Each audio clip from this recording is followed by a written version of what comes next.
Good morning, everybody. I'm going to cut straight to the bit that I want to share with you.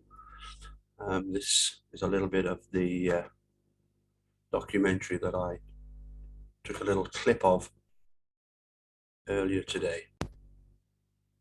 I'm sure we're all very familiar with this. I would have to point out, in my own opinion, I feel that the standard of journalism in Wisconsin to be incredibly poor. I'm sure that you would all agree with me, the fact that things like Mike Holbach not being questioned about the grieving process is a prime example. But here we have Angela Levy basically telling Dean Strachan that he shouldn't have given Andy Colburn such a grilling. Let's have a quick listen to it.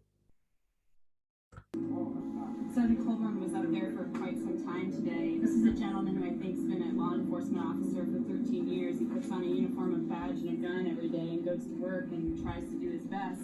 We're all here. We're putting this on TV. This guy's going to go home tonight and listen to his son maybe cry about how everybody at school made fun of him because his dad's a bad cop. Well, yeah, there's a reason for it, Angela Levy. It's because he is a bad cop. In fact, I would use a much stronger words, but we'll keep it civil for the time being. As I say, I think that Angela Levy is asking that question because as a journalist, she feels that she's got to represent her viewers or her readership or, you know, the people that are gonna hear her.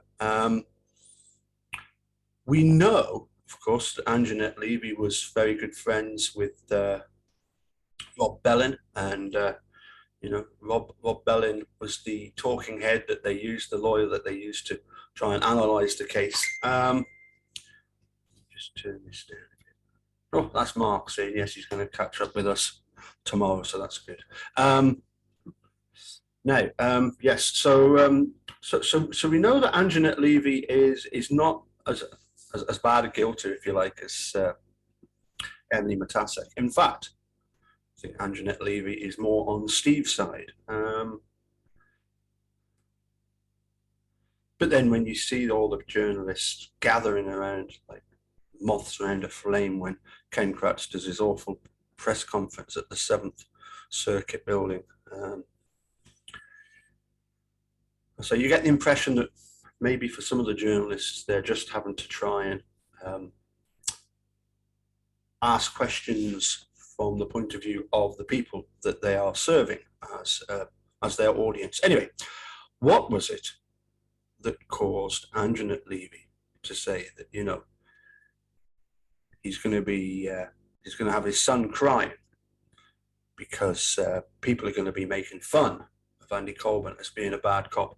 And, you know, let's face it, I'm sure one of the reasons why Mike Griesbach agreed to help Andy Colburn to try and pursue this civil case against Netflix is because of this testimony. It's interesting, isn't it? Because as Angela Levy says there, Andy Colburn was virtually on the stand all day.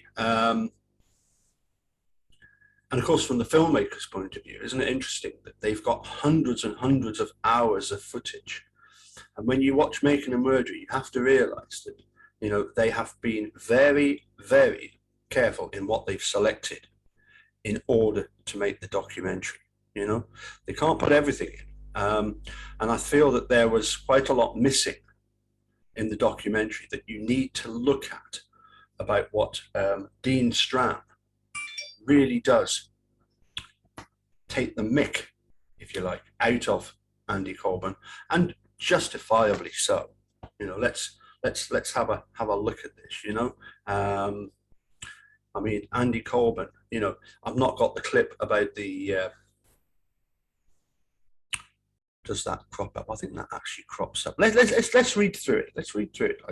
Memory's not always quite as it should be, but let's have a read through.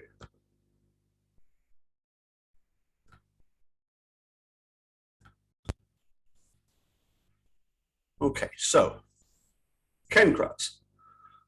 This is day 7, by the way, of the trial. If you want to, I'll leave the link to it below. Have you ever planted any evidence against anyone in the course of your law enforcement career? Andy, I have to say this is the first time my integrity has ever been questioned, and no, I have not. Sweaty, that's all I have for Sergeant Colburn, Judge. Yeah. Judge Willis invites Dean Strand to cross-examine. And of course, this is some of what we see in the documentary. This is the first time your integrity has been questioned, Andy, as it applies to being a police officer. Yes. Okay, and it's not the first time Mr. Avis has been. So I have some questions for you.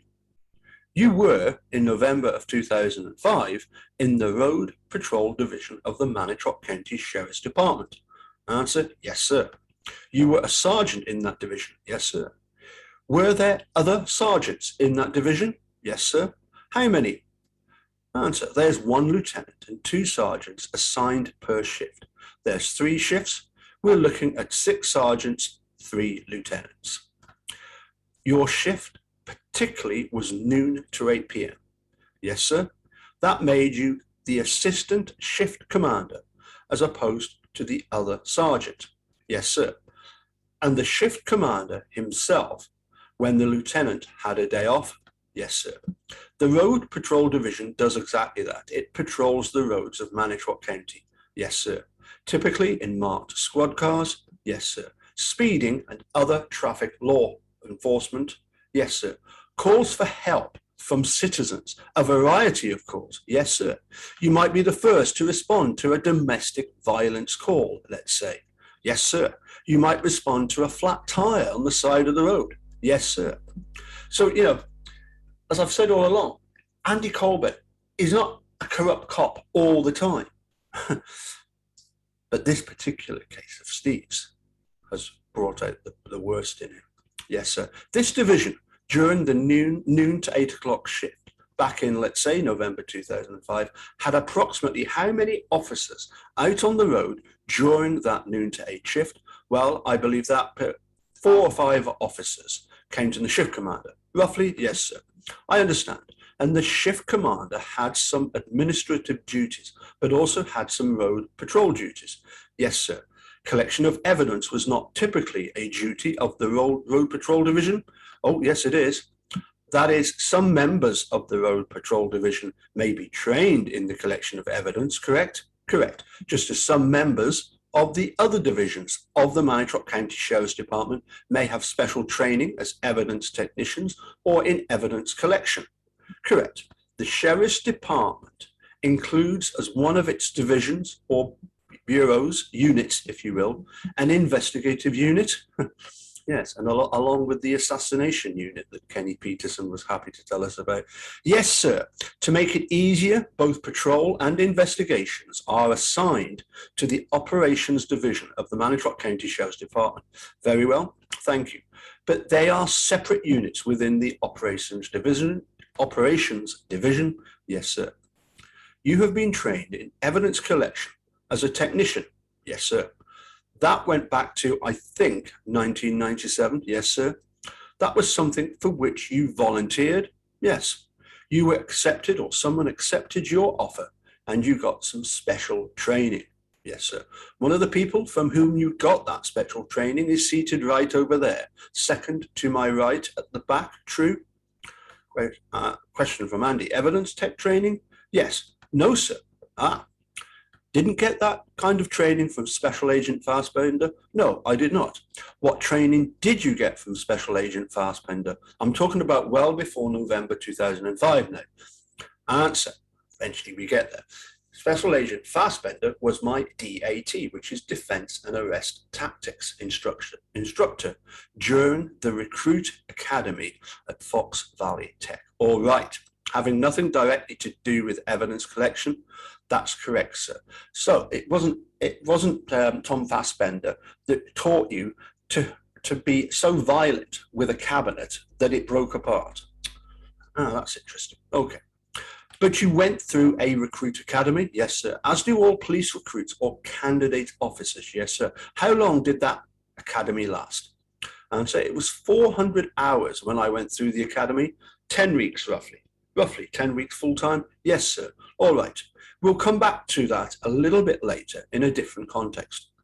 Did you have any training as an evidence technician for Lieutenant James Lenk, your sponsor to run for sheriff in 2006? Yes, he, you know, to be a lieutenant in charge of the detective unit within the operations division. Yes, sir. Are there more than one lieutenant in the detective unit? No, sir. So he's the chief detective, in fact, of Manitowoc County? Yes, sir. Within the sheriff's department, he was involved in training you as an evidence technician. Brilliant. I am not exactly sure how to answer that without elaborating somewhat. Reply from Dean, well, let's start with a yes or a no. Brilliant, Dean. Brilliant. Yes, he has given me training material during the course of my career. Okay, and he has given you, and has he given you anything more formal than that? In other words, I'm going to let you elaborate here, but we'll do this in a question and answer format. Lieutenant Link personally hasn't trained me on any specific issue. We would have semi-annual or sometimes quarterly meetings of all the evidence techs where Lieutenant Link might present some new information, or somebody who had recently gone to training might present some new information. But Lieutenant Link never took me one-on-one and trained me in any sort of specific application of being an evidence technician. But you have sort of in-house, in-service programs, yes, sir, if you will, sharing information on new techniques or new teaching, such as how to tango with a bookcase, I presume. Yes, sir. Sometimes that comes from Lieutenant Lenk. Yes, sir. Other times he may simply be involved in overseeing the meeting. Yes, sir. You have known Lieutenant Lenk personally how long? Since 1996, so 10, 11 years. Was it 96 that you actually became a sworn officer? Yes, sir. And if I understand you, the period as a corrections officer in the Manitowoc County Jail was 92 to 94? Answer, 92 to 96.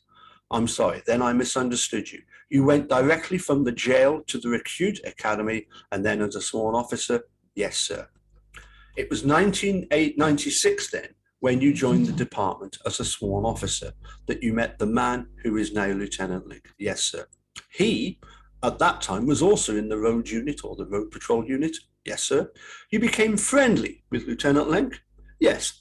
Let's call him James Link and not worry about his rank at any given time, all right? Do you call him Jim? Yes, I do. You work closely with him for several years? Yes, I have worked with him several times, yes. He is one of the people on the department to whom you feel personally close. We don't do anything together socially, but I feel he is an experienced officer, and if I have an investigative type question, I feel comfortable talking with him about it, all right. And the time came in 2005 or 2006 when you decided that you aspired to some rank higher than sergeant within the department. True? I'm sorry, could you repeat?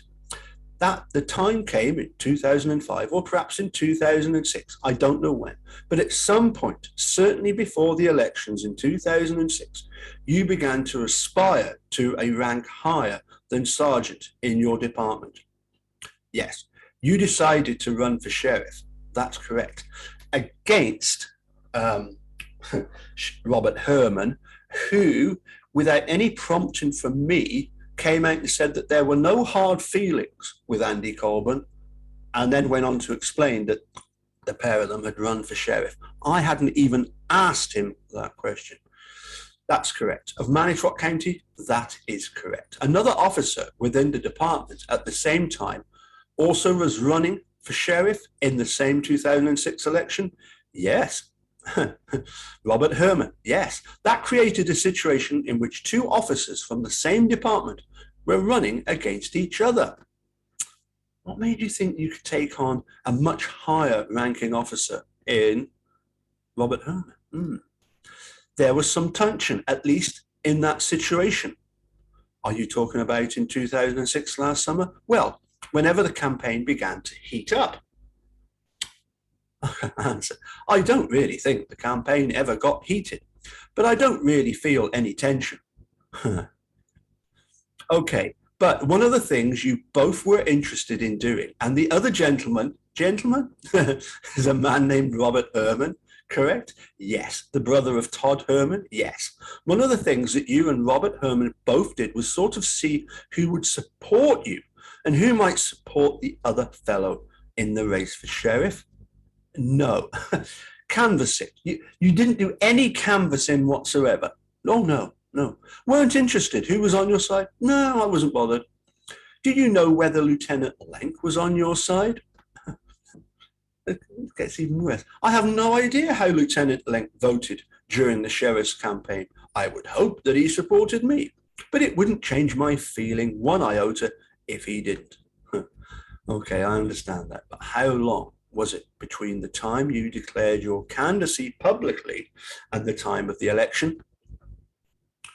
I thought we had to have our nomination papers filed in May of 2006, and the election was in November of 2006. Okay, so let's call it 5-6 months roughly. I'm just trying to get a rough time frame here, okay? Lieutenant Lenk's working hours, to overlap in part with your own on the days you were both at work, yes. That is, he would typically work something like an 8 to 5 kind of shift. I'm not sure what his duty hours are, but somewhere in that time frame. In other words, in the afternoon, you two would be on duty at the same time? Yes, sir. And in all that time, he never approached you and gave you an attaboy or told you he was in his corner, in your corner, or that he couldn't be nothing. Judge, I'm going to object as irrelevant. Is this sometime after November of 2005? It is. I can't see the relevance then to what happened at the Avery salvage property. I will interpose that objection then. The court. Mr. Strang, D. Well, I'm happy to be heard out of the presence if the court wishes that. All right, I think that what I will do at this time is excuse the jury for a few minutes. We can excuse the witness as well. Mr. Colburn, you're excused as well. Jury not present, witness not present. Mr. Strang. D. This isn't a long line of inquiry, Your Honour, but clearly this is relevant to Sergeant Colburn's bias or potential bias for bias here. Lieutenant Lenk was his partner through several days of searching. Consistently, as the testimony has shown, they were paired together, usually with Dave Remiker. Together, they were deposed within 48 hours in Stephen Avery's lawsuit. I expect to elicit testimony that they discussed their depositions. Now, together, it is the two of them who, in Sergeant Colburn's words, had their integrity questioned. Whether these two stood together and had each other's backs during a race for a higher office that well could have been affected by the lawsuit that Stephen Avery had filed, by further developments in that lawsuit, I think is directly relevant to this witness's credibility and bias. Sweaty, we're talking about two different things, Judge. Testimonial bias, which would be today, and is this witness prepared to shade his testimony to the benefit that perhaps of Lieutenant Lenk or somebody like that? Dean's area of inquiry is inappropriate if in fact the court finds that to be relevant. However, what Dean is really talking about is having each other's backs or motive or being in partnership, for lack of a better term, in planting evidence or being involved in criminal behavior and activity. Then that only becomes relevant if they had this connection, if they had this friendship or this bond before November of 2005. So if that is in fact the dual purpose of this, then I would ask Mr. Strang to confine his bias inquiry, at least as it regards Lieutenant Lenk and the election, and to that which might affect his testimony today. It would have no relevance as to what occurred in November 2005? How do you propose that that be conveyed to the jury, what the purpose of his questioning is? Stretti, well, as asked, then, Judge, it is irrelevant and should be inadmissible. If we direct it more towards testimonial, that is, if he wants to get into, would you do something to help your buddy, Jim Link, today in testifying? I think that's appropriate, but that should be made clear. And if we get, as if Andy Colburn or Jim Link is going to say, oh yeah, we had each other's back, we were looking after one another. And if we're getting into more than that, that is, as Dean using his words, I have your back. If we're talking about back in November 2005, their previous friendship may in fact be relevant and all those kind of things, but not what happened in the 2006 election. Dean, let's bring us back to the actual line of questioning, because I don't know that we need to slice the salami that thin. What I'm doing now is simply following up on and exploring his claim that he has no idea whether Jim Link supported him or not for sheriff. He hopes he did, but if Mr. Link did not vote for him, it wouldn't affect by one iota his view of Mr. Link. And I'm following that up since he's already acknowledged that he thinks well of Mr. Link and has worked with him and known him since 1996. I'm also going to ask him when it is that becoming sheriff popped into his head, since presumably that was some day before the day in May 2006 when he had to file his candidacy papers. And that's really essentially all the further I'm going with this. All right, it seems to me of marginal probative value, but if you are telling me you are almost done, I will let you ask a few more questions and then move on. All right, we can bring the jurors back, and then if the victim witness coordinator is here, she can bring Mr. Colburn in. For me, I don't think there's any doubt. Having gone to the risk, if you like, of planting the key, finding the key, and doing all that, I think there's no doubt, is there? Jim Link said to Andy Colburn, you know, for you, in order to keep everything under hush, why don't you become sheriff? And it's pretty obvious what they were up to. They needn't have worried, of course, because I think Sheriff Herman is just as dodgy as the pair of them. But anyway. Okay, the jury is present. Mr. Andy Colburn is back in the court. You may be seated. And Mr. Strang, Dean, you may resume your questioning. Dean, thank you. So the question was, Sergeant Colburn, in the months leading up to this election, are you telling this jury that there wasn't any time when Jim Link approached you and told you either that he was in your corner or couldn't support you for sure? No, I'm not saying that. Well, what did he tell you about whether he was supporting you? We did not have, I tried my hardest not to have any discussions about the election at work because I didn't want it to distract from work. Privately, Lieutenant Link gave me every indication that he was supporting me. Privately, you took him to be in your corner, yes. Question, you may want to just get a little bit closer to the mic. The mic is sort of touchy. When was it that you began to think seriously about running for sheriff yourself? January or February of 2006? Had the idea occurred to you back in 2005? I can't recall specifically. I may have thought about it, but at least by January or February 2006, you had a building sense that maybe I could do the top job in this department? Yes, sir. Maybe I could do some things a little bit differently than I see them being done? Yes, sir. Maybe I could bring something important to the job of sheriff and serve the citizens of Manitowoc County? Yes, sir. By May, that idea had become strong enough to cause you to go through all the steps necessary to declare a candidacy? Yes, sir. And you had not run for an elected office before? Actually, yes, I had. Okay. At a countrywide level? Yes, all right. So at least that process you were familiar with and willing to undergo again? Yes.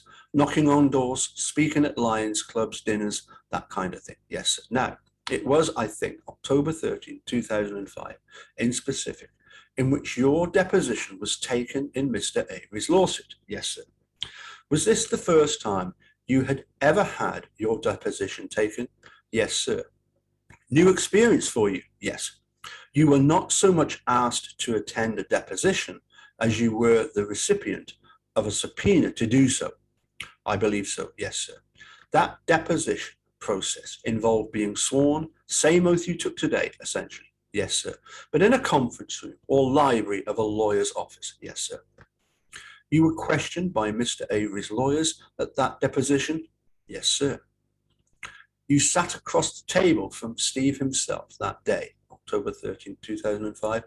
I know Steve was in the room. I didn't, no, I wasn't like in, it wasn't like I was directly across from him. No, he was sat down, he was down at the end of the table. Yes. And I didn't mean directly across, but the two of you shared this conference room and the table. Yes, sir. Along with other people. Yes, sir. Court reporter. Yes, sir. Various lawyers. Yes, sir. Some of the questions concerned a telephone call that you had taken. Yes. You understood the call, which today you can place only as 94 or 95. That's correct, sir. You understood the call to be coming from someone who was a detective. Yes, sir.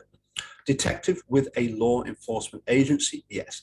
In an adjoining or nearby county. I believe so. Yes, sir. You don't remember the details today? No, I don't, sir. And indeed, on October the 13th, 2005, you didn't remember many of the details either. No, sir. But the gist of it was, we have got somebody here in custody who we think maybe did an assault in Manitowoc County. That was part of it. Yes, sir. And we further think that you may have someone in jail for that assault. That was the gist of the phone conversation. Yes, right. And I understand you don't remember the exact words, but that was the gist. Yes, sir. Now, as a corrections officer in the jail, this was not directly your responsibility. No, sir. You passed or tried to pass the call to a detective unit. Yes, sir. But you understood that that you were being told by a law enforcement officer that Manitowoc County may have someone locked up who didn't commit the crime for which he was imprisoned. That much you understood. Yes, sir. Was that a matter to shrug off for you? I didn't shrug it off, sir. I did what the caller asked me to do, connect him to a detective. I think actually you suggested that perhaps the caller should talk to a detective. No, he specifically asked for a detective. Now, he happened to call the jail and get you. You have no idea? No, I don't, sir. Lieutenant Lenk, you were aware, also was deposed, had his deposition taken in this same lawsuit. Yes, sir. This is a federal lawsuit. I don't even know enough about it to know whose jurisdiction it was. Okay. They don't know anything, do they? I know there was a lawsuit. All right. Do you know if it was down in Milwaukee, the deposition, my deposition, or the lawsuit, either one? My deposition was in the city of Manitowoc. I don't know where the lawsuit, I don't know. Fair enough. But you did have an opportunity to talk to Lieutenant Link about the fact that he too was having his deposition taken. And guess what? Oh, I don't recall discussing the deposition portion of it with Lieutenant Link. What did you discuss about the civil lawsuit with Lieutenant Link? Excuse me, counsel. Are you referring to some time before the deposition or after? I'm referring to the time immediately before the deposition, after you would have gotten your subpoena. Okay, yes. I knew that Lieutenant Lenk had a subpoena for the same deposition that I did. Yes, okay.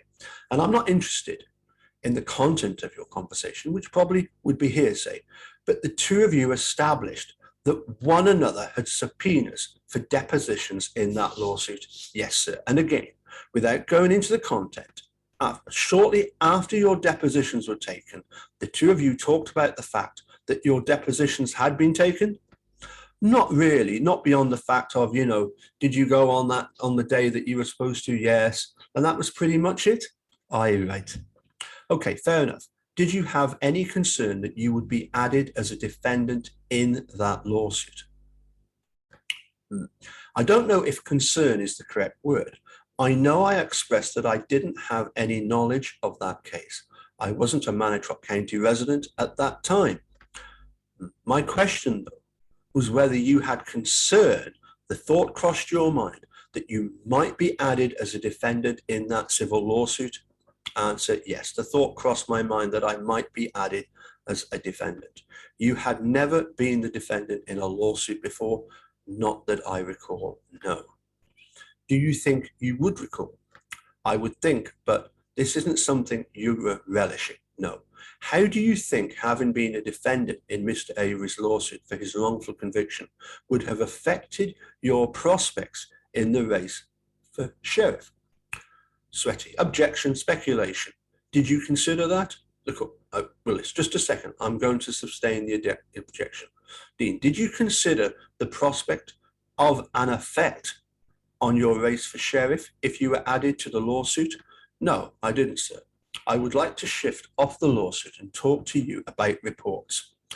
This is the bit where Dean really does lay into him. Police reports for a little bit. And I promised you we were going to get back to the Recruit Academy, and we will. Reports are something that police officers, and by that I mean broadly sheriff's deputies, municipal police officers, special agents of the Division of Criminal Investigation, just law enforcement officers generally. All right, reports are something that is common to the work of policemen. Andy, is that a question? It is. Andy, eventually, yes, reports are common to policing. That is one of the things you learned to do in the Recruit Academy, was to prepare a report. Answer, that's correct, sir.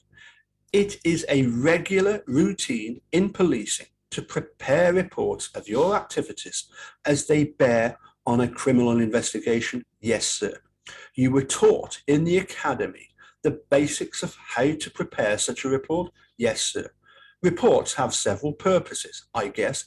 One would be to assure accurate collection of facts. That would be one purpose of a police report.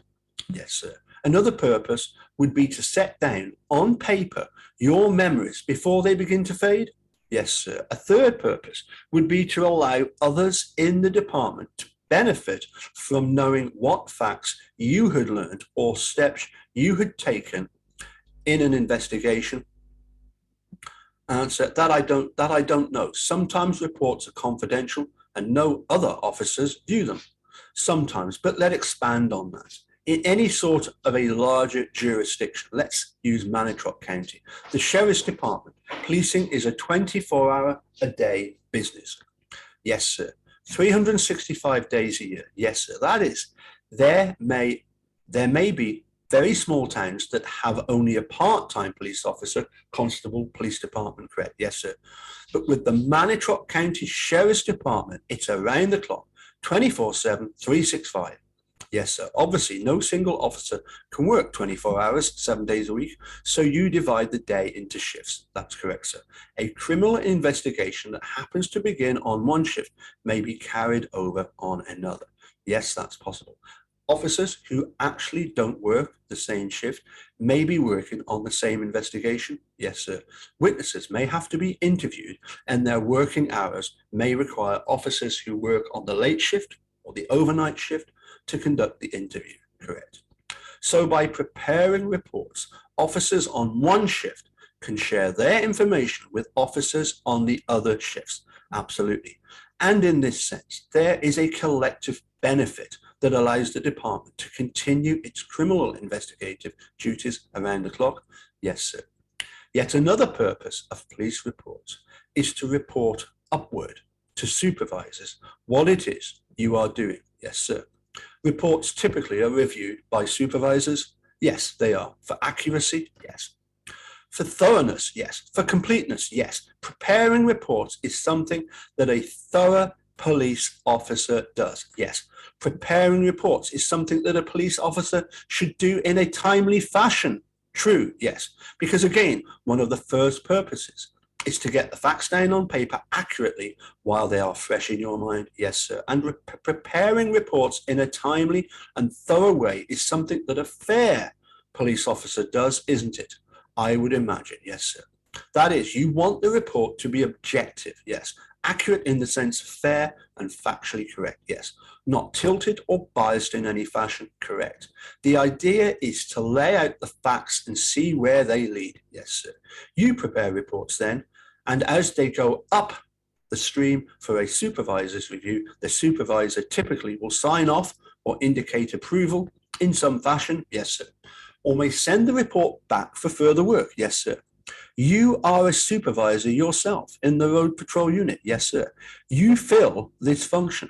That's one of your administrative duties, is to review reports prepared by duties under you in the road patrol unit. Yes, sir. You encourage them to file timely reports. Yes. Thorough reports. Yes. And fair reports. Yes, sir. The reports, you know, after now 10 going on 11 years as a sworn law enforcement officer. Then sometimes we'll go further to a prosecutor. Yes, sir. Prosecutors rely on those police reports in making charging decisions. Yes, sir. If they elect to charge a case, you know as well in your criminal system that the reports then go to the defense once a case has been charged in court. Yes, sir. The defense lawyers then rely on the thoroughness of these reports, yes, sir. The accuracy of these reports, yes, sir. The timeliness of these reports, yes, sir. And at a very practical level, if later you, as the officer involved in some activity, have forgotten exactly what happened, you can turn back to your report. Yes, use it to refresh your recollection, yes, sir. Sometimes use the report of other officers to refresh your recollection, yes, sir, which again is you relying on the accuracy and the thoroughness and the timeliness of reports by other officers, yes, sir. And if you were to change your explanation of what happened, either the prosecution or the defense might use the report to show that you had said something different in the report, yes, sir. If you don't prepare a report, then you haven't committed anything to paper. Correct. And someone who doesn't commit anything to paper then can't be pinned down on the details as would somebody who could put the details on paper.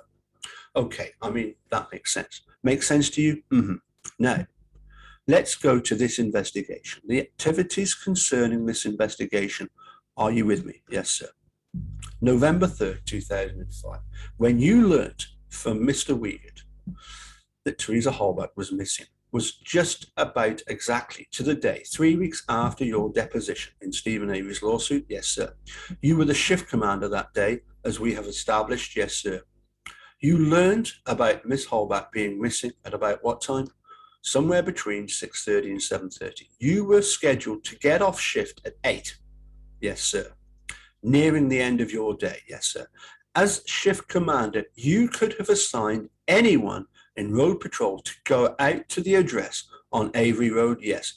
You chose to do it yourself. Yes. Did you go alone? Yes, I did. At that time, all you knew is that this address on Avery Road was one of the appointments that Miss Holbert evidently had the day she was last seen by family or friends. Yes. You happened to meet Steve, or not meet him for the first time, but run into him, so to speak, when you went out there that evening. Yes. You talked with him. Yes, I did. He was very cordial. Yes, he was. And as you followed through, you saw events unfold. Eventually, it was Stephen Avery who was charged with killing Teresa Holbert. Yes, sir. That came a week, roughly, after your first conversation with him on Thursday, November the 3rd. Yes, sir. Mr. Avery then was charged with the most serious crime someone can commit in this state. Yes, sir. When, sir, did you first make a written report of anything having to do with the November the 3rd, 2005 meeting with Mr. Avery? June of 2006, I believe. Does June 29th, 2006 sound correct? Yes. A few days short of the 4th of July. Yes, sir. Not quite 8 months after the conversation with Mr. Avery. Yes, sir. Question, was that a timely report? A simple yes or no would do, Andy. I wasn't even aware that Manitowoc County had our own report. I didn't find out about it till then. You were aware that Manitowoc County Sheriff's Department had played a substantial role at the Avery property for a week, from November 5 to November 12. Yes, you saw literally dozens of fellow officers from the Manitowoc County Sheriff's Department during that week. Yes. And your testimony today is you aren't aware that any of them ever wrote any reports. No, I wasn't. I knew Calumet County Sheriff's Department was handling the report portion of it. And somebody finally suggested to you in June, more than 7 months later, that maybe you ought to write a report about that first interview with Stephen Avery. They informed me that there was indeed a report and that I should make an entry on it. Yes. You made an entry on it. Yes, I did. And that entry was all of about a page, not even a third of a page. I guess it was a few paragraphs. I don't know how many. Did you happen to notice when you were with Mr. Avery on November the 3rd, a big fresh gash or cut on his right middle finger? No, I did not notice that. Didn't notice him bleeding? No, sir, I didn't. Or notice anything that looked like it had been recently bleeding or recently a fresh open cut? No, sir, I didn't notice any injury. That's why there is no mention of such an injury in your report, correct? Correct. Dean then asks, well, what time does the court wish to take the afternoon break for my purposes, Your Honour? We'll go another 10 minutes, thank you. Now, did I understand you correctly in your testimony earlier today, Sergeant Colburn, that today you remember what it is you were doing on your day off, Friday, November the 4th, 2005, the day after you first talked to Stephen Avery? Yes, you were talking about timely and thorough and accurate reports before. And I wonder if you recall, a little over a month ago, not quite 6 weeks ago, in fact, January 11th, 2007, being interviewed by Investigator Steyer of the Calumet County Sheriff's Department. Do you remember that? Yes. And you knew that Investigator Steyer was interviewing you in connection with this case. Yes. You know, as a law enforcement officer, that it's important if one speaks to a police officer, to give accurate information to the officer. Yes, sir. You know, in fact, that it's a crime in the state of Wisconsin intentionally to give false information to a police officer. Yes, sir. And on January the 11th, 2007, you recall Investigator Steyer asking you if you could recall what you had done on Friday, November the 4th, 2005, your day off. Do you recall him asking you that? Yes. And what you told him was that you could not recall what you had done on your day off. That's what you told Investigator Steyer.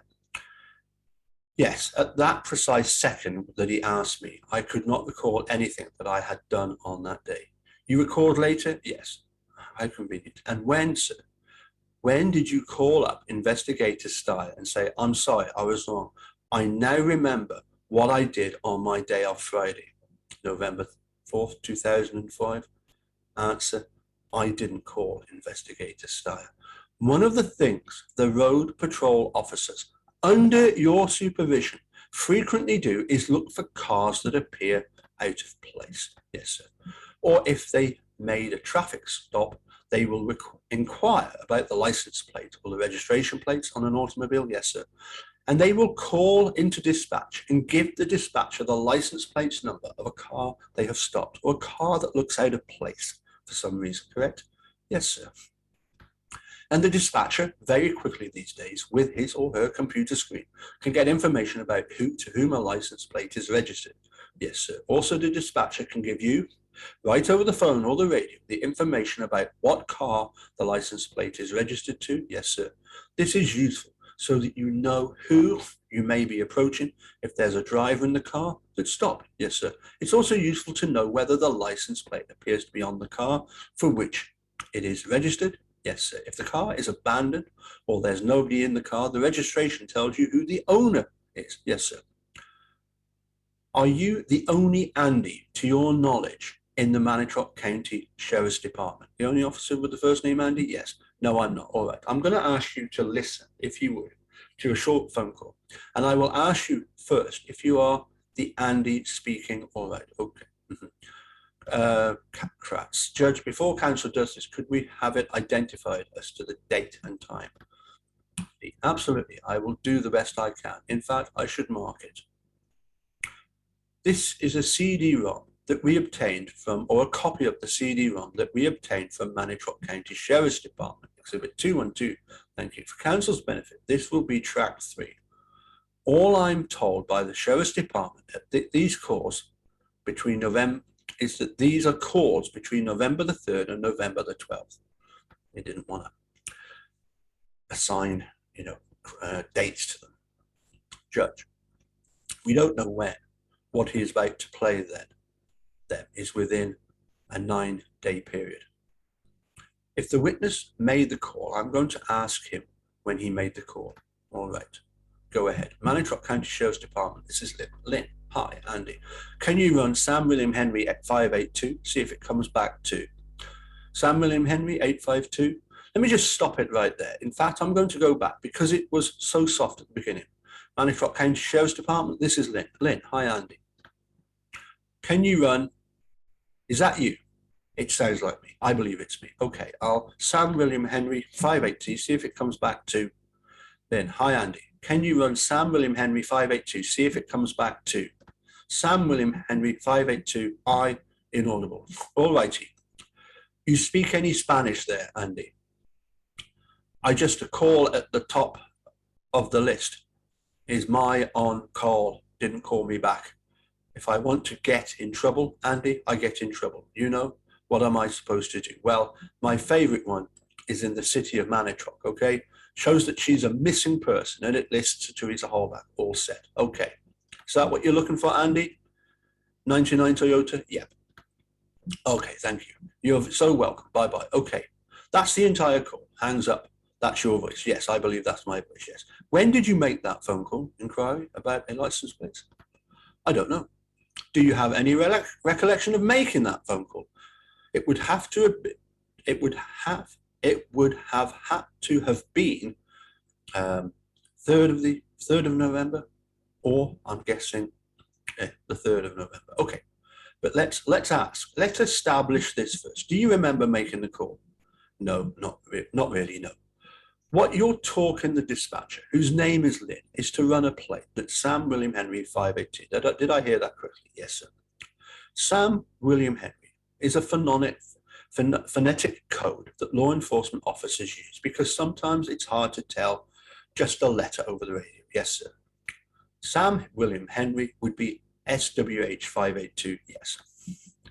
This license plate. Yes, sir. I'm showing, for the benefit of the record, this is either exhibit 152 or 153.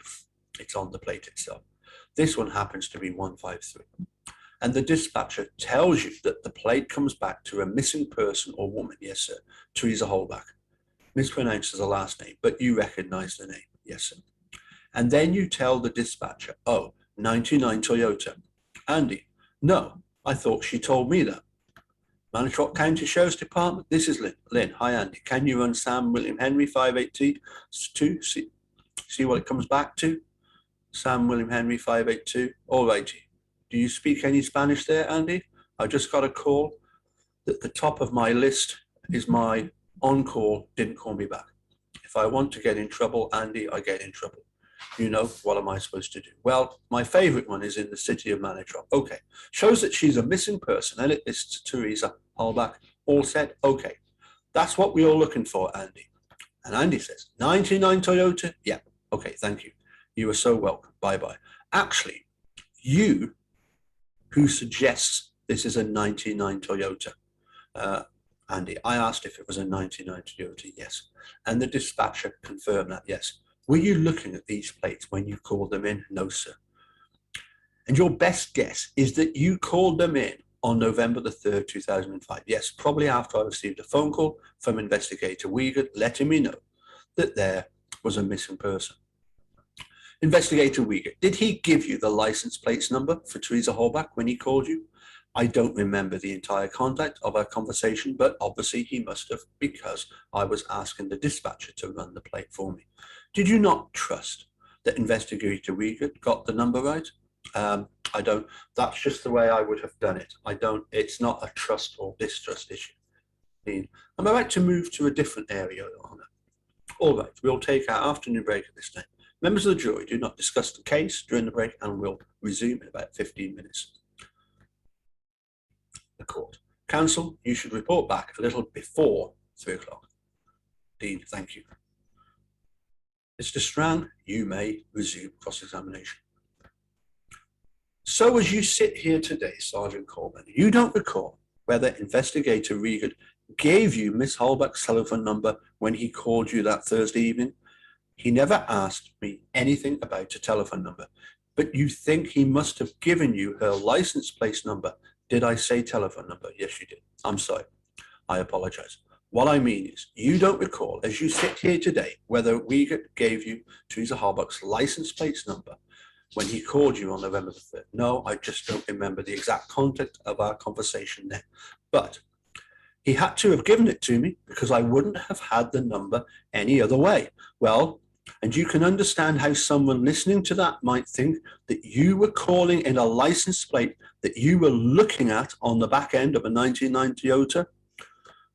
From listening to that tape, you can understand why someone might think that, can't you?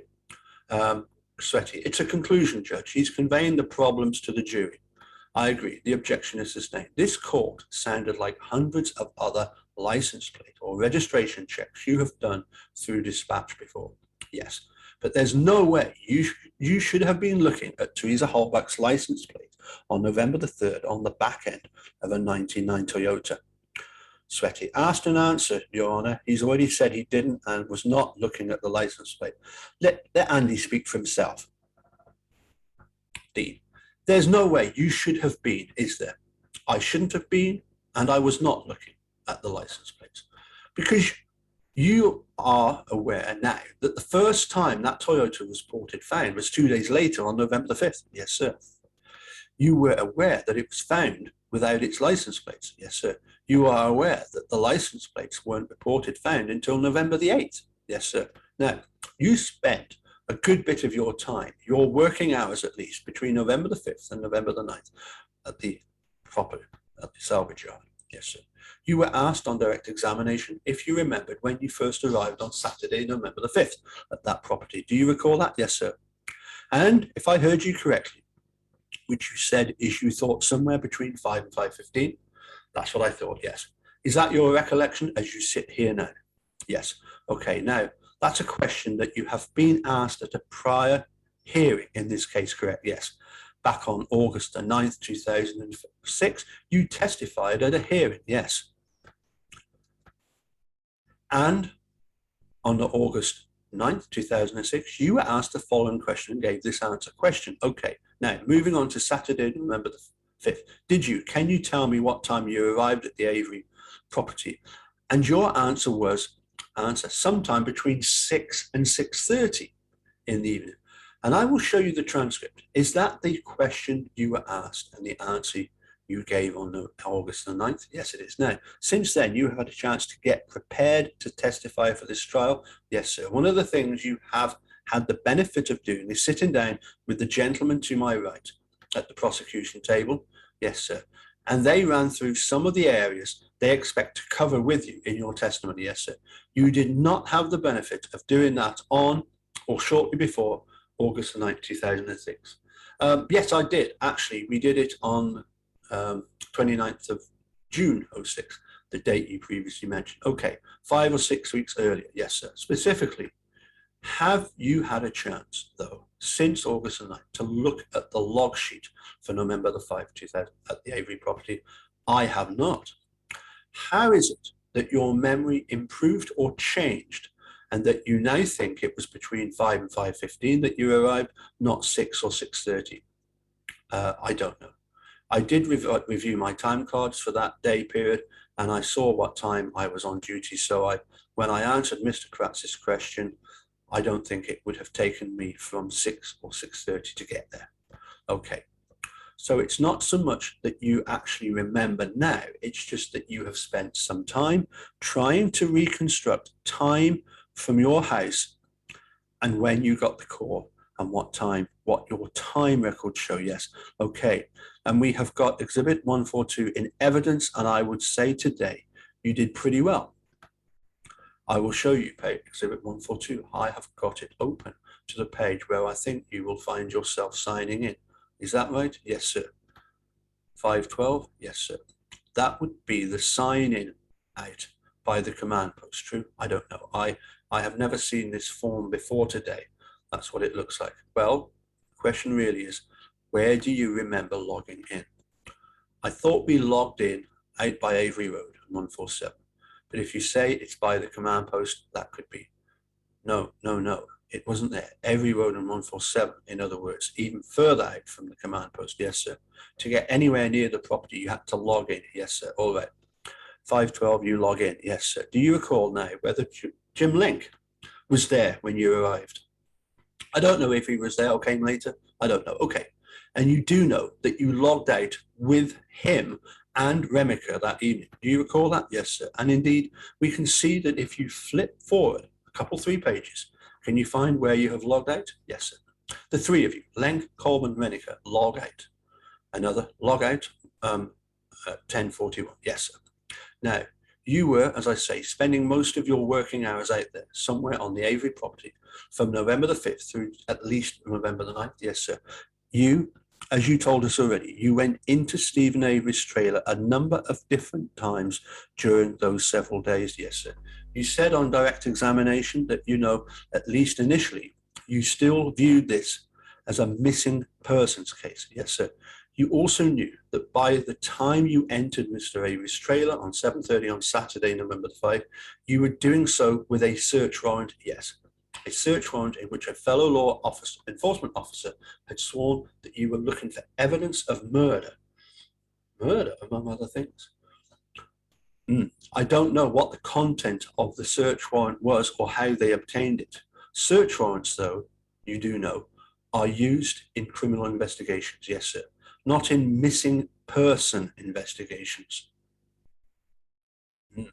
I can't really answer that. I could imagine the court would give a search warrant for a missing person if we could prove probable cause that the missing person was at a certain spot. Isn't a search warrant ordinarily used? Yes, it is. When there is probable cause to believe you will find evidence of a crime.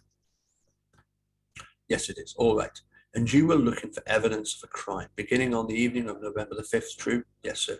One of the things you do as an evidence technician is you wear latex gloves, just like those that Mr. Wiegert had on earlier, when you search someone's home or garage or whatever it is. Yes, sir. You wear those. Everybody involved, every law enforcement officer involved in the search wears them. Yes, sir. That way, you can't leave your own fingerprints at the scene or on evidence. Yes, sir. And in theory, you shouldn't be leaving your own DNA on the scene or on evidence, correct, sir? So you're in the house on November the 5th, November the 6th, November the 7th, November the 8th, true? Yes, sir. And finally, on November the 8th, Mr. Kratz asked you, were you doing a thorough search of the master bedroom? Do you remember that? Yes. Now, that thorough search had you working on the bookcase and on the desk. Yes, sir. You described yourself as being, I think you said, none too gentle. Is that how they train evidence technicians, to be none too gentle? That's true with the bookcase. And explained, I wasn't any too gentle as we were getting exasperated. Yes, sir. What was exasperating you about the bookcase or that bedroom on November 2005? The content of the material that we were collecting. So you felt exasperated, and that caused you to take it out on the bookcase. Didn't exactly take it out on the bookcase. It just caused us to not be gentle in the handling of the material. You were back in again on November the 9th. I don't know that you covered that on direct, but you actually were back into Mr. Avery's trailer briefly on November the 9th to look for a garage door opener. Yes, sir. That was also with Lieutenant Link, correct? And a Calumet County deputy, yes, sir, named Wendling. Deputy Wendling, yes, sir, from Calumet County. There was no time that you went in Mr. Avery's home during November of 2005 when you were not also with Lieutenant Link.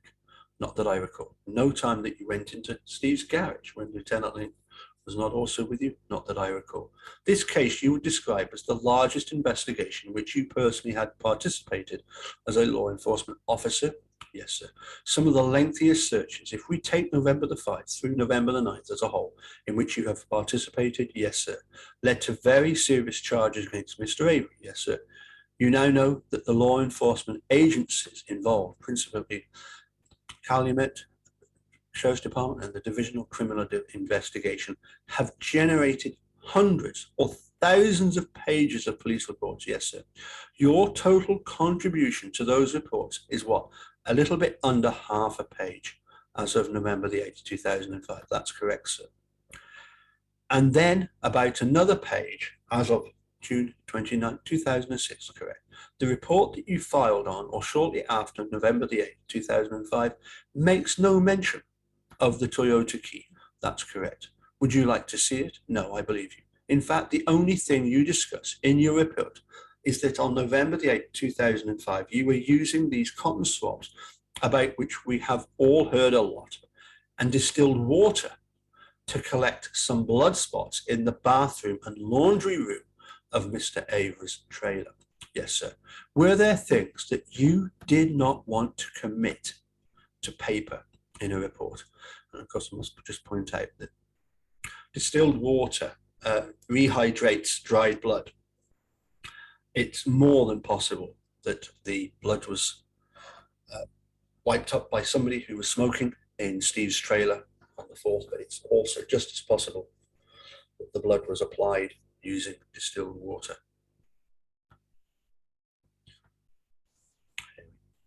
Were there things that you did not want to commit to a report, in a report?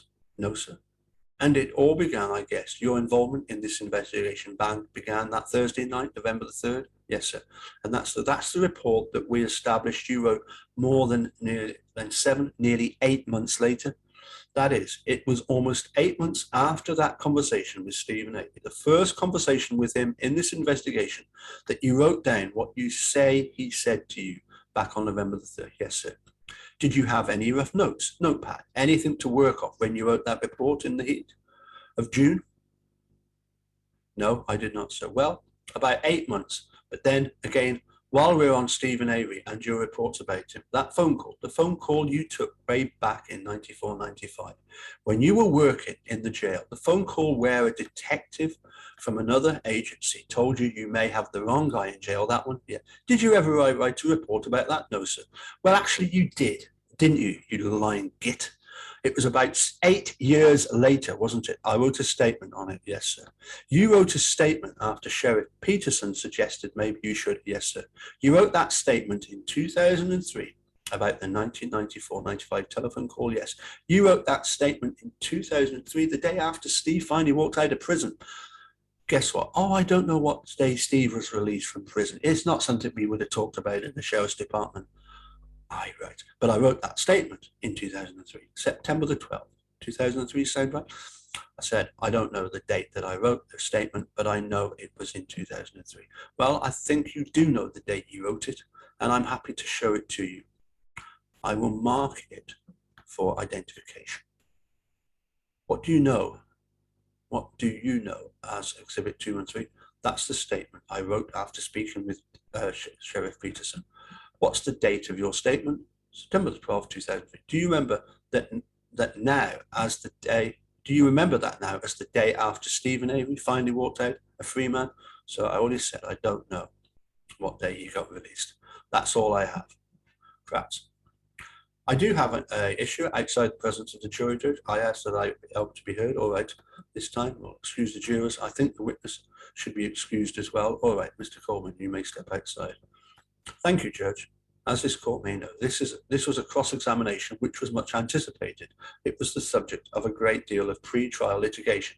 It was the point in the trial where the defence had represented to this court in something that's called an offer of proof, which is a lawyer's obligation, at least at this as this court presented it to the defense, to tell the court what the defense intended to show at trial when submitting the defense theory of the case in response to the state's motion to exclude evidence of blood vial or planting evidence. The defense in their offer of proof told this court, promised this court, that the defense would, with evidence, would show that this Colburn, or the next witness, Lenk, somehow obtained a vial of blood from the clerk of court's office in Manitowoc County and planted that evidence, or planted that blood in Teresa Hallbeck's SUV. Now, we have heard Mr. Strang's opening statement where planted evidence has been alluded to. We have heard cross-examination of other law enforcement witnesses by Mr. Butin specifically, where he asked whether those officers expected that their superiors would be planting evidence in this case. But now, when it would logically come up in trial, now when evidence would logically be presented, or when the very witness in the defense offer of proof comes before this court and is able to be asked regarding sneaking into the clerk's office or stealing a vial of blood or planting evidence, we hear nothing. And despite the contamination by the defense throughout the entire jury selection process, which this court, I think, can take judicial notice of, you heard all the questioning about the vial of blood in the clerk's office in jury selection. You heard the contamination in press releases. You heard the contamination in opening statements.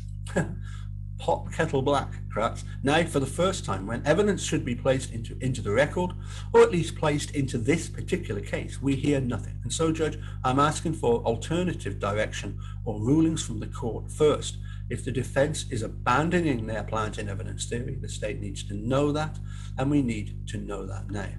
Because there shouldn't be any more questions of, are you friends with Mr. Lane? Or any questions of any other witnesses about a planting or about blood vials.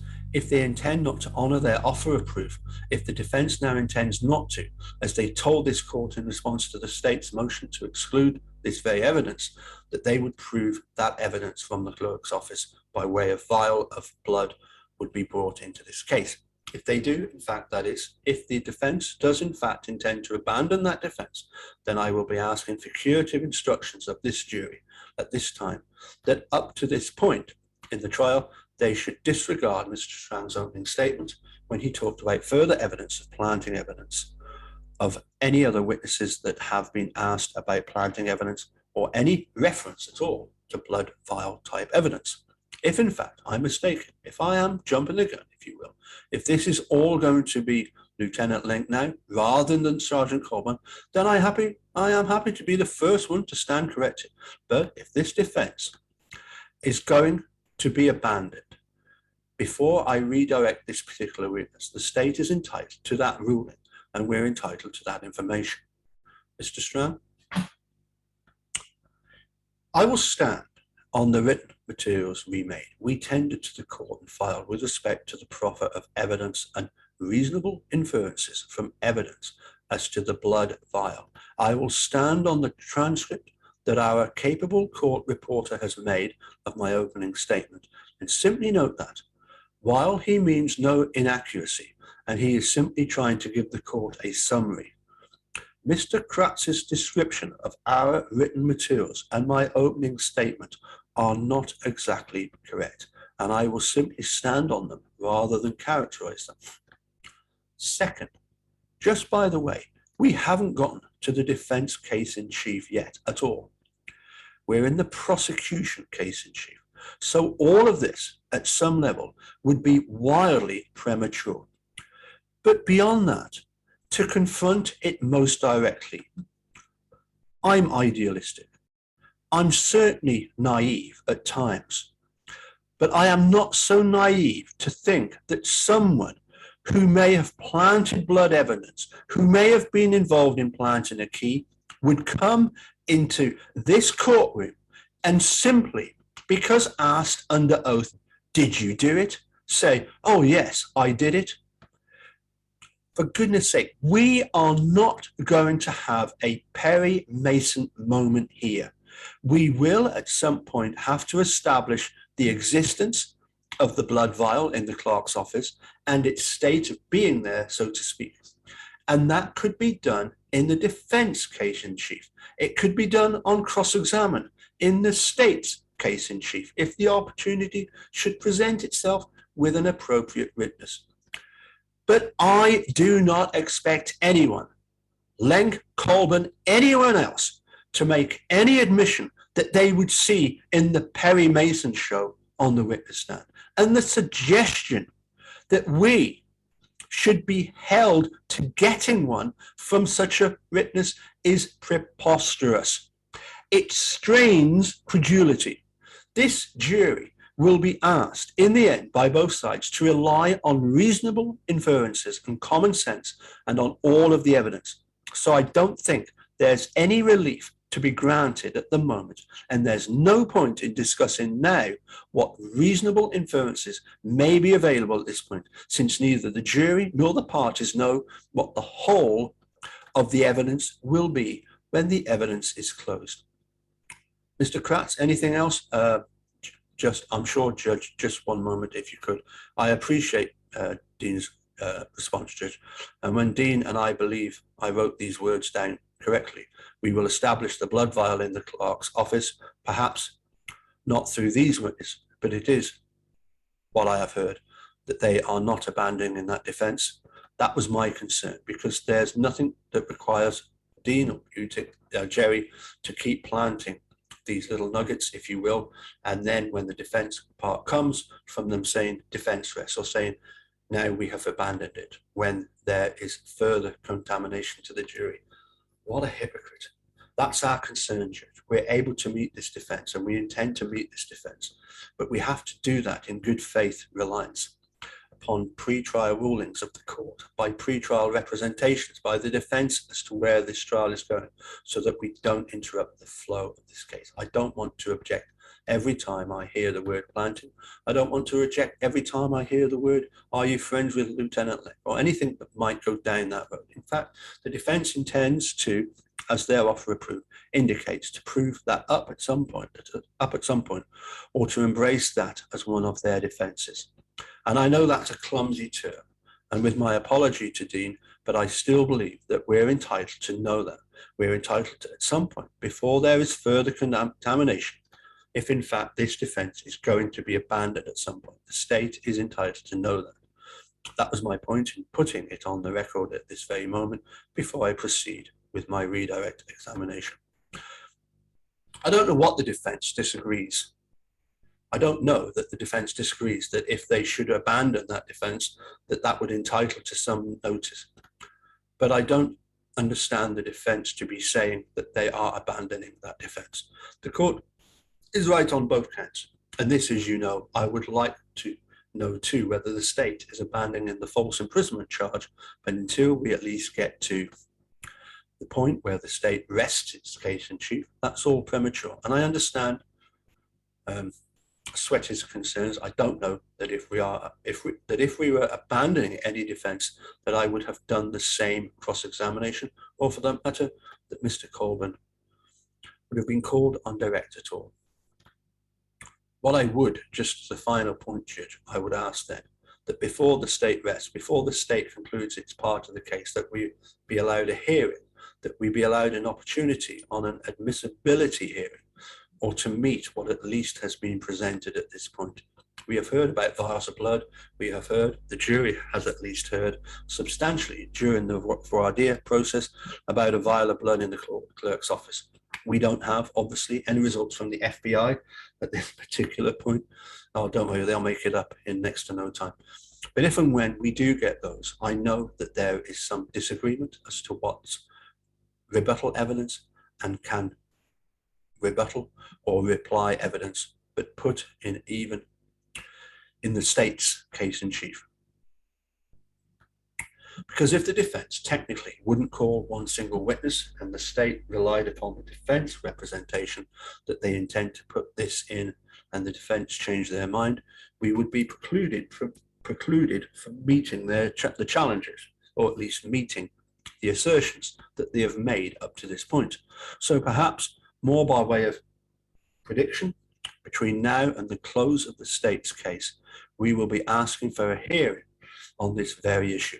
I don't intend to have this conversation again. Dean is right. We'll wait to see how the case plays out. But prior to the state being precluded from meeting this defence, or at least from presenting evidence relevant to this particular topic. And before the state rests, we will be asking for a more extensive opportunity to be heard, even if it's just in writing, Judge. We will submit something, but we will need some kind of a ruling before the state does rest its case. All right. If I'm reading your comments correctly, you are not asking the court to do anything at this point in time, but you are indicating that you may be asking for relief of some kind at the close of the, or before the close of the state's case, pending whatever action the defence takes between now and then. This was the earliest opportunity, and in fact, the first obvious opportunity to have heard that kind of evidence. Since I didn't hear it, I'm putting the court and defence on notice of our position. Dean, fair enough. And I think I should, in the spirit of the disclosure that Mr. Kratz has struck, disclosure, he's kept so much from you. Add joining part of what he said. I mean, clearly, because about half, I think, of the blood vial sample has been sent off to the FBI for testing, and we expect testing is ongoing. Clearly, there will have to be a hearing. Mr. Kratz may have one type of hearing in mind. We have another, certainly a Wolstead hearing, and there are a variety of other issues that may arise with the FBI testing. We are no closer to being able to conduct any independent testing or to have an expert to meet and assess the FBI's testing than we were when we first addressed the issue. We have received a protocol from the FBI, thanks to Mr. Garn for that. We got that, I don't know, at the end of last week, I think, and we'll be filing a motion addressing in writing the issues that this testing and the denial of defence opportunity for independent testing, or even for a reasonable chance to find an expert to meet and help us assess, possibly contradict the FBI test results. It raises a whole field of fair trial and due process issues here. I will address those in writing. I hope to file that before the end of this week. I expect the state would want a chance to respond in writing, and whatever I see as heading is the court needing to schedule conceivably. I mean, on Wednesday gets FBI test results and what they are, the court needing to set a fair amount of time aside to address the whole cluster of issues surrounding that FBI testing. All right, anything else before we bring the jury back in and allow the state to redirect? Kratz? No, and Mr. Strang's comments are certainly well stated, and we actually join that, Judge. We will need a day, and whether it's going to be on a weekend or whether the court is going to allow a day or the better part of a day that the jury gets a probably much needed day off. We'll need to schedule that within the trial, but I am prepared with my redirect at this time, Judge. The court, very well. We can bring the witnesses back in and in the jurors and the jurors. You may be seated. Mr. Kratz, at this time, you may begin your redirect. Thank you, Judge. Sergeant Colburn, just very few follow-up questions. Mr. Strang asked you if you had written a report about that telephone call that you had sometime in 94, 95. Do you remember that question? Yes, sir. Do you remember your response? My response was no, that I did not write a report about it. As you look back in 94, 95, if you would have written a report, what would it have been about? It would have been about taking a phone call about us having the wrong guy in prison, surely. Oh, that is why I didn't do one. I don't know what it would have been about. That I received a call and transferred it to the detective division. If I wrote a report about every call that came in, I would spend my whole day writing reports. I can imagine that. Andy, you are so slow at writing reports. It must take you hours just to even write a single word. Did this person ever identify the individual they were talking about? No, sir. There were no names given. Let me ask you this. As you sit here today, Sergeant Colburn, do you even know whether that call was about Stephen Avery? No, I don't. Mr. Strang also played a telephone call for you, a call to the dispatch centre, wherein you asked to verify a license plate. Do you recall that? Yes, sir. Do you know if you made that inquiry of the dispatcher centre before or after you went to the Avery property on the 3rd of November? I did not know, sir. I would think, I don't know. Mr. Strang asked whether or not it was common for you to check up on other agencies, or perhaps I'm misphrasing that, but when you are assisting another agency, do you commonly verify information that's provided by another agency all the time? I'm just trying to get, you know, a lot of times when you're driving a car, you can't stop and take notes. So I'm trying to get things in my head. And by calling the dispatch center and running that plate again, it got in my head who that vehicle belonged to and what type of vehicle that plate is associated with. All right. Mr. Strang also asked you about an interview that you had with Investigator Steyer from the Calumet County Sheriff's Department sometime in January this year. Is that correct? Yes. Dean asked you if, when Steyer asked if you were able to, at that time, back in January, to recreate your day, if you will, on your day off, is that the substance? Yes, sir.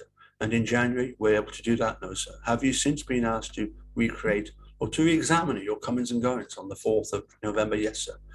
And have you now been able to do that? Yes, sir. At any time during the 4th of November, were you anywhere near the Avery salvage property? It depends how close you mean. Dam at the East Twin River? No, I was not. Well, Kevin Ramlow says differently. Kevin Ramlow says he told you exactly where that car was. At any time other than what we heard about on the 3rd, were you anywhere near that salvage property? No, I was not. Again, before arriving there on the 5th of November, had you gone near or approached anywhere around the Avery salvage property itself? No, sir, I had not. That's all the redirect I have of this witness. Thank you very much, sir. How many calls, redirect by Dean, how many calls have you ever got in your law enforcement career from another police officer suggesting you had the wrong guy in jail? Answer, I don't know. I can't recall any others. Isn't that amazing? They're you know, there must be someone in the water in Manitowoc that makes memories fade and then suddenly come back and then fade and come back and fade and come back. That's all I have. Well, I think you get the idea that Dean Strang completely took the mick out of Andy Colburn, and that was quite clear. And I think that's what Andy Colburn is the most upset about. When Anjanette Levy asks about, you know, here's a man who's been in law enforcement for 13 years and you have made him to look like an absolute clown. My personal opinion is this, that it's almost as if Anjanette Levy, on behalf of her viewers, her listeners, is saying, was that fair to do that to Andy? You know, when you compare Andy Colburn, this impeccable law enforcement officer that helps people change their tires, that helps with domestic issues, and not, you know, you've got him, Andy Colburn, and on the other hand, you've got Stephen Avery, who's been in jail for 18 years. He's considered a jailbird. He's a bit of a hero. He's not been shy in making himself public. It's almost as if Anjanette Levy is asking the people of Manitowoc, or through her, the people of Manitowoc are saying, we don't really care about Andy Colburn being corrupt because he's doing it against Stephen Avery. You know, how dare you, Dean Strang, make Andy Colburn look like a clown? You know, we don't care if there's bits of him that aren't quite right.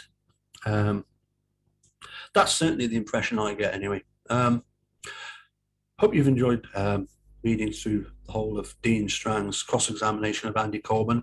As I say, I certainly get the impression that we can understand why Andy is so upset with the documentary. For, well, the bits that Laura and Moira chose to show, obviously they're all within what we've just read, but there was so much more besides, so much more in there besides, as we saw. Anyway, we'll catch you all again soon. Take care. Bye for now.